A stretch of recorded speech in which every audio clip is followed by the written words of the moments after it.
Today we're gonna rebuild, overhaul. Nothing special, nothing crazy. We are gonna do a turf mode delete, so that we'll no longer have turf mode. So it'll be a solid rear end like most all of the Polaris's machines. We're gonna replace all the bearings, replace all the seals, clean everything all up, pick everything up. You know, and I would say, you know, anybody can rebuild a transmission. I mean, anybody, you can do anything. You can climb a 14er, you can take a tire off a car, you can rebuild a motor. I mean, it is what it is. If you have enough insight and enough to look what you're doing, I mean, anybody's capable of doing anything. But to have it done right, have it done the first time, no headaches, no worries, no bullshit. Especially if you're doing a gear reduction, or you want to do a clutch change, or you want to do a gear increase. You know, there's all kinds of different stuff you can do. It's a matter of what riding style you have, what pertains to you as far as what you like to do, what you like to do with the family. Are you do you like to race the sand dunes? You know, do you need a higher gear because you're running a different paddle tire, or you're running different something like that? We're not going to do a gear reduction on this one. We're actually just going to do a rebuild and a turf mode delete. This was a customer that his landscape guys decided to overload the bed and haul what would have been maybe safe for a half-ton pickup, but not too safe for a little 900. And so they overloaded it, and you know, he lives in I'll not say mountainous areas, but his driveway can get pretty steep in some areas. So but that's what happens.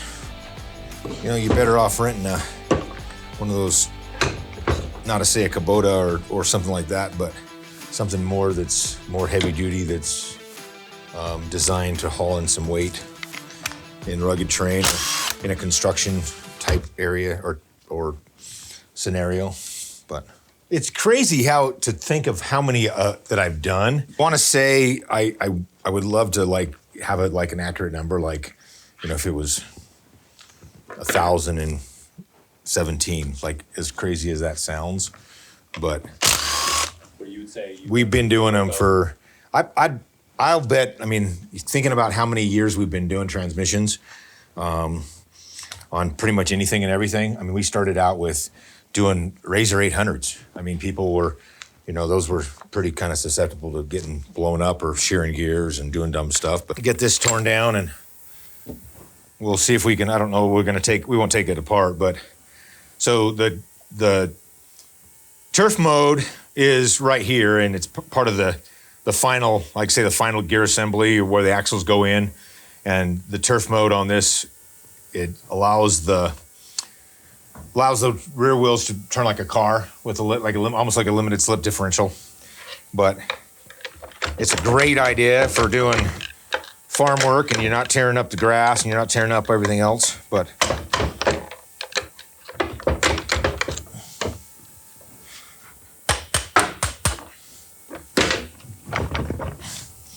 getting this out with this chain in here is kind of a pain in the ass, but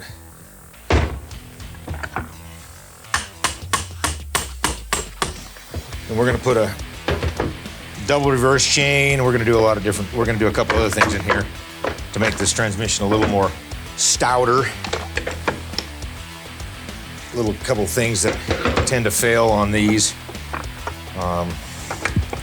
Not only the turf mode, but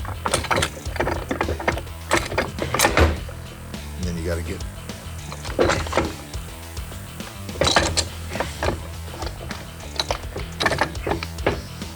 It's really, truly a light-duty recreational vehicle.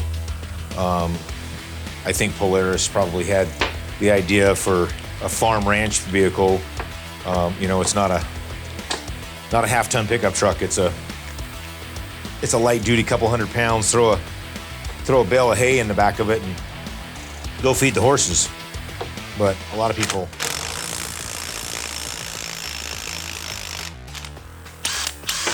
like this one, it, you know, had a bed full of gravel, probably had 1,000 pounds of gravel in it, which was, I can imagine they should have taken a picture of that thing for what it was, but you know, that alone will wreck something. You know, it burned up the belt, and the customer, you know, just had it in here, and we take really good care of the customer. We went and picked it up. You know, we always pick his stuff up and service it for him and always take care of his stuff. And he's really good about taking care of it, but he probably wasn't sitting there watching the landscape crew, and the landscape crew probably figured, hell, let's not make 10 trips, let's make 2. But, so on this particular one, it's got a single chain. We're gonna do a double reverse chain, this is kind of one of the weak links to this, which on here it has just one gear.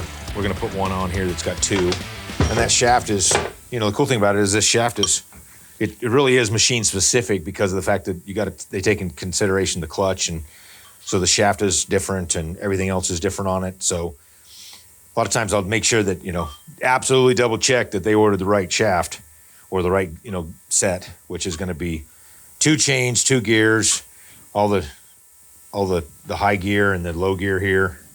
So, and with all new bearings. And then you get guys that go up there and they just don't have the gear reduction, so they just rely on throttle. So they're just absolutely just winding it up, spinning tires, blowing shit up, breaking axles, and that's not fun. You spend most of your day, most of your trip fixing your shit. That's not fun to me. If you only go do Moab once a year, it doesn't really seem logical to go super wazoo crazy gear reduction. You're still going to be able to do most of the obstacles, most of anything like that. There's always workarounds around stuff like that. If your main riding style is South Dakota and fire roads, or, you know, once in a while you're in Taylor Park, Colorado, maybe you're in Penrose, your riding style is nothing crazy. You're not doing Independence, you're not doing Carnage, you're not doing any of these crazy, you know, 10 trails where these rock buggies do. But a lot of guys do. That's my mainstay. That's what I want to do. I don't even unload the trailer unless it's a 7 rated trail, or we're in Moab, and we go to Moab 5-6 times a year. So yes, you want to do absolute gear, low gear, you know, gear reduction, stuff like that, but you still want to be able to manage it. So that's working with you and telling us what you need and what your wants and desires are, and us translating that into, this is what we feel would be the best. And I've told people, I don't know how many times, let me do this gear reduction, or I let them drive the bomber and say, this is the gear reduction in this bomber, you know, and some people are absolutely, oh my God, that is exactly what I want. And then some people are like, oh, that's just a little too low for me. And it is, it's all their driving style. And I've told people, you know, let me do it. And I've done this for many, many times where people come in. I mean, it's hard to do it where somebody's sending a transmission back and forth, and you know, and UPS and freight gets pretty expensive. And I've never had to fall back on this, but it's like, dude, if you do not absolutely love this gear reduction, or you like the way I set it up, I will pull that transmission out and I will adjust it, or I will change it if I need to, like that. And most people are like, oh my God, we went to Moab. It was a game changer. It was an absolute game changer. This is the gear. This is actually the reverse gear that we're going to replace with the Super ATV. So we are using a Super ATV double chain reverse, if you want to call it. I mean, I think that's what they call it. This is what Polaris calls the reverse shaft. If we did a gear reduction on it, we may or may not change this shaft and the change in the opposing gear. So, just on a side note. But cool thing about it is this gear, here's your reverse shaft or reverse gear, and there's your double chain reverse. So definitely stouter, a little more heavy duty. I've already got, I don't know, a couple dozen of these babies up there, so there's no reason to save it. So new needle bearings, which is an awesome thing. That usually you never get those, but you have to dig through here and figure out which ones we need and which ones we're gonna do. We're gonna be completely rebuilding every bearing. Put all new bearings in it, all new seals. The biggest problem is just having, basic tools. I mean, I don't want to say, I don't want to advertise for anybody, but sure, if you wanted to go spend some money on, a couple sets of snap ring pliers, a couple set of gear pullers, a splitter, depending on the transmission, there's so many different things that I've found that I've adapted and used. It's like, here's a bearing splitter, okay?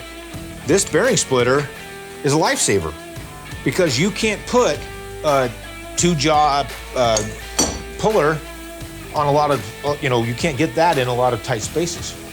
So it's kind of funny, but even if you had a nice set and puller set, which you could have a nice puller set. There's little things. I mean, getting it out of the machine on this little Ranger, it is an absolute beast. I would rather pull 10 Turbo S's. Like, I would rather pull 10 Turbo S's than one Ranger.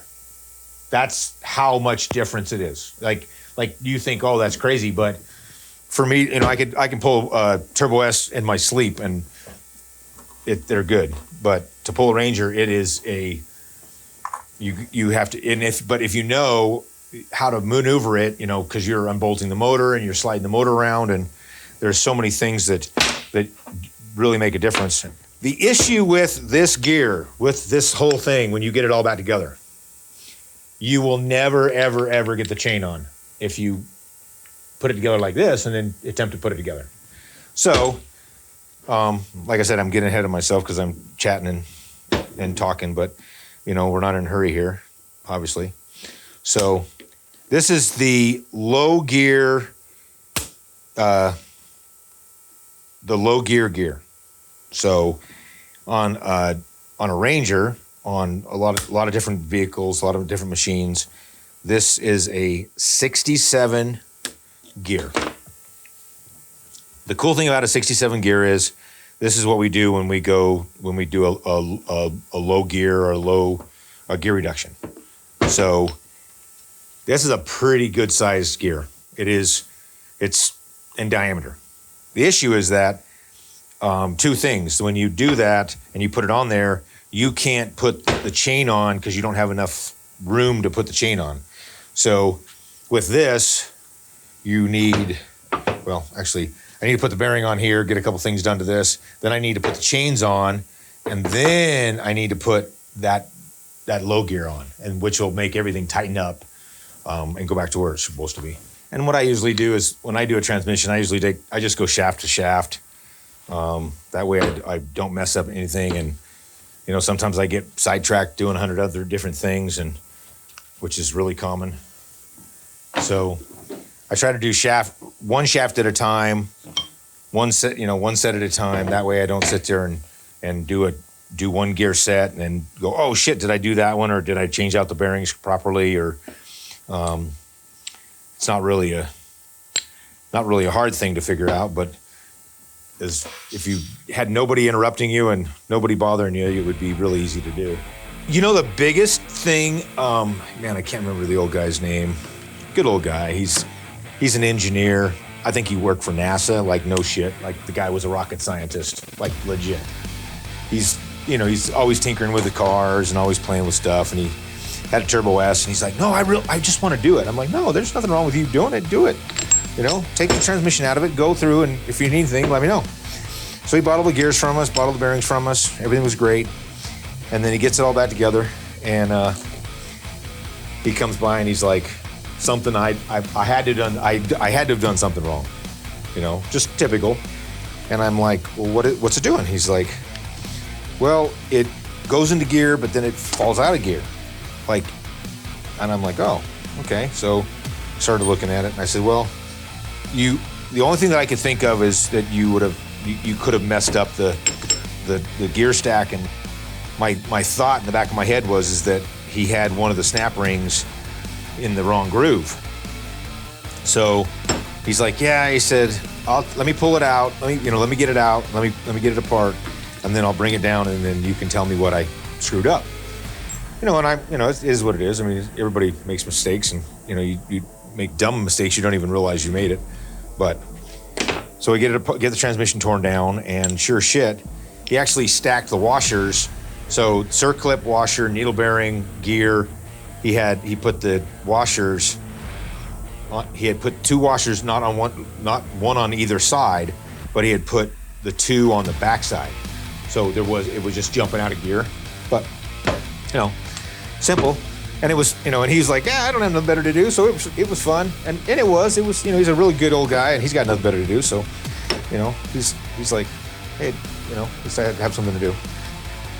So I've been in the automotive industry since I was a kid, and I mean, people think that there's no way, there's no way you've been in it that long. So when I was pretty young, I had I couldn't tell you what year. My brain doesn't think that fast, but but I remember second grade. My parents moved to St. George, Utah. We lived in Las Vegas. They were actually born and raised in Las Vegas, but my dad was. So I'd go to school, and we lived just outside of St. George, and little kind of subdivision called Middleton. And I would ride the bus home, or if I didn't ride the bus home, I'd walk, and it wasn't that, it wasn't that far. I don't know, it was probably 4 or 5 miles. Well, probably more than that, and it was cool because, when walking home, I would go by, at the time there was a sporting goods shop. I mean, a lot of people remember McKnight Sporting Goods and Doug McKnight and Dick, and everybody called him Orange, but he was just a great guy. And all the guys in the back, and I, as a kid, I just was fascinated with off-road vehicles, and they were a Suzuki dealer and a Polaris dealer. So, back in the day, and I would just go hang out. I'd be like, I don't care what you tell me to do, let me sweep the floor, let me take the trash out, let me just be a part, let me just be here. I don't even care. And it would, it's kind of funny because I remember, they'd let me pull any machine that, like, when they first started having four-wheelers, Suzuki had a pretty good line of four-wheelers, which was always fun. So they'd let me pull stuff in and pull stuff out, and I didn't care. If it was weekend or whatever, if I wasn't doing something, I would always go just hang out, just because I wanted to be around the whole, the industry. And my parents, they were, I don't know, say blue collar, just hardworking people, and they didn't have, they had too many kids and not enough money, obviously. So we never had any kind of recreational toys or anything cool, and it was bad enough I had a pedal bike, and my pedal bike consisted of everything I could beg, borrow, and steal and put one together. So, which is fine by me. But I would literally go, and if I wasn't doing something or causing trouble, which I usually was, I was at a sporting goods shop, and they always just kind of took care of me, and I was always, there to help, and I didn't care. I just wanted to learn and help. And I remember crawling up not crawling up, but they had a chainsaw sharpener that was mounted to the center beam of the post that held up the roof. It was great. They had a stool that was on there, and I would sit there. They showed me how to sharpen chains for chainsaws, and I would sit there and I would sharpen chains. And I didn't really think about it, but I was always doing it for free because I was just there. But they'd buy me lunch, and it wasn't like I wasn't there every day, but I was there enough to where it was, it was almost like a job, but it was just fun for me to just hang out and do shit. All right, guys, coming up in May, we're extremely excited to offer a brand new program called Fury Cash. So with any new unit purchased, we're giving you up to $500 Fury Cash. You can use it on pretty much anything. Whether it's parts, service, accessories, you buy a UTV, you need that plow, use your Fury Cash. You buy a bike, you need a helmet, use your Fury Cash. So, however you spend it, totally up to you, but let us hook you up where your dollar goes further here at Fury Motorsports. And, you know, I know a lot of guys have presses that they bought for something and they've got a press in their garage and they're like, hey, I've got a press, why can't I do it? You know, and that's true. There's no reason why you can't do it. But like this, like here you're talking, so with that big gear off of there, you're able to move this whole shaft together, and then you got 2 brand new chains. And it's crazy how many chains I've saved, you know, and then I don't save them anymore because I just throw them away. But you get on here and you're talking, you know, they get pretty tight, but I mean, I know most people like tight, but you're still, so you got, like, the gear's not there yet, so I don't know if you can see that, but with that gear on there, or with the gear not on there, so there, that gear, you know, and if everything is correct, which I don't know that it is, I almost think that this gear is different, but it kind of feels too tight, but no, there it goes, okay. But that's the issue, is it's gotta be tight. And once it's tight, it's, you know, perfect is perfect. But once it's tight, it is absolutely not gonna go nowhere. So once you get there, then you can put it all back together. And this again is where, like, if you've never done it before, you know, you're looking at that shaft and let's say, oh, I didn't put snap ring on all the way.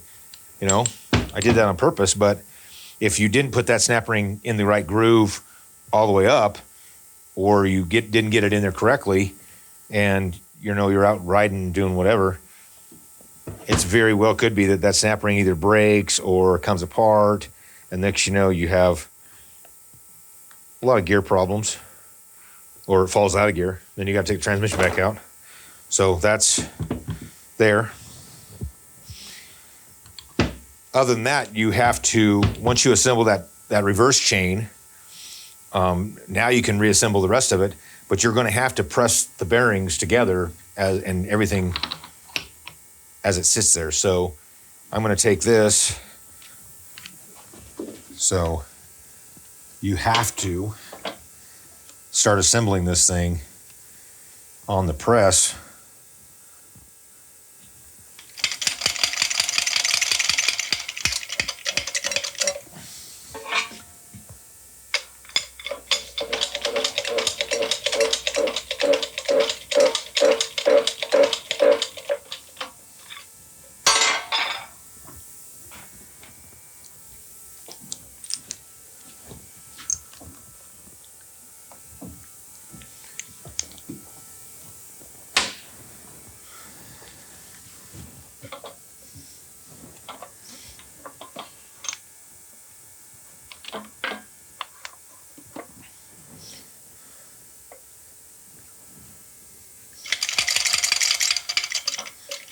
And then just take your time and put everything together, put all the bearings in, make sure everything's good. Even if you take your time and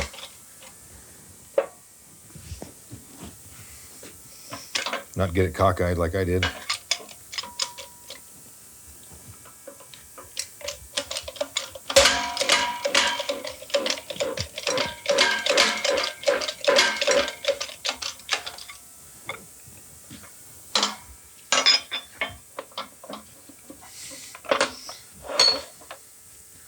So you've got that.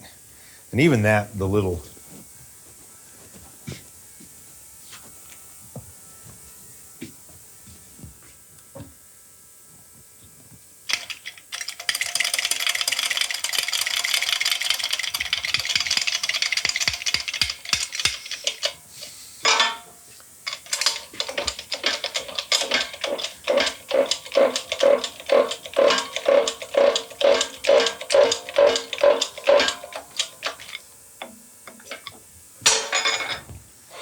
So once that's together, nice thing about it is that you can spin this, you know, whether you spin it here or whatever, but make sure everything, if you had the wrong gears or if you had something wrong, you would definitely have an issue with turning this around and making this, you know, go.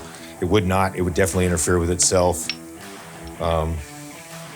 You know, everything's nice and everything feels good. Transmission shipping is absolutely easy. They don't weigh more than 50 pounds. So that's the nice thing about it is you can go to any UPS, you can go to any FedEx, find a durable box, find something whether it's got styrofoam in it, whether it's packed, you have to pack it correctly. If you do not pack that thing correctly and it comes to us and it's got a broken shaft, it's got a broken case, sure, we're gonna fix it, but it's gonna cost you an absolute, you know, it's at that point it's hard to do.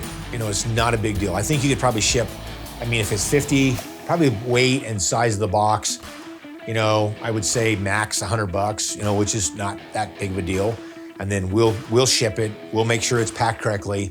We'll return postage on it. A lot of guys, when they're doing transmissions, you know, bare bones, don't send us anything unless you really want to send your clutches with. And I would say pack the clutches separately if there's an issue. If we're doing a gear reduction, we're doing a newer style turbo R gear reduction, we're gonna get you a clutch, or you tell us, we're gonna tell you which clutch that you need to order and purchase yourself. Because we're gonna change input shafts. We're gonna do a lot of different stuff. We can tell you what works, whether you're doing an STM, whether you're doing an AA, you know, whatever clutching you do. We want to inform you with the best of our ability. This is what works. This is what the weighting, you know, this is what, you know, set your clutch weights up accordingly and put it together and then go drive. Yeah, if you ever have any question, give us a call. We would love to take care of your transmission work. It's not a big deal. Like I said, the shipping, the communication is the biggest part. And if you have any questions on what it's going to cost us, you know, give Ryan a call. Say, hey, this is what we're going to do. We're going to do, you know, we want bearings. I need a case half. I blew it up. No big deal. You know, box it up, get it to us, but don't hesitate. We'll get you taken care of. Run.